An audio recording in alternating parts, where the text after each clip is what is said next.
Dan and I were just recently out in West Texas in Jeff Davis County at the Davis Mountains near Fort Davis. As we were visiting Fort Davis National Historic Site, there's a big plaque stating why it was commissioned and that it was ordered by Secretary of War Jefferson Davis in the 1850s. The name started to click for me that maybe this was the same Jefferson Davis became president of the Confederacy during the Civil War. I went into the visitor center to ask the park ranger if it was the same person, and it was really alarming to me because the park ranger took great offense and said, no, this was Jefferson Davis, the Secretary of War and the person who commissioned the fort. I was asking if it was the same person just to clarify in the moment. I knew that Jefferson Davis had a very long political career and that before he was even Secretary of War, he was a member of the Senate and his impact was very far-reaching. This led me to do a little bit of a deep dive into who Jefferson Davis actually was. Because he has his namesake in the fort and the county and the mountains, I figured it might be important to know a little bit more about him and his connection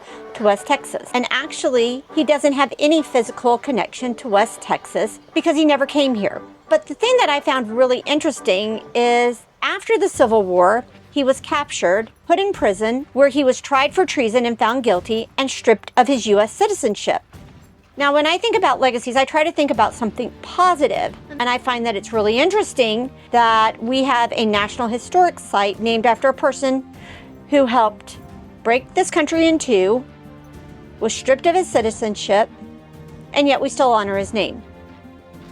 Now, I'm not saying that's a bad thing or a good thing. I'm just saying it's an interesting thing that we should think about. And I think one of the beneficial things about keeping his name alive is it helps us think about the things that he did and the impact that a person has in the moment and over time.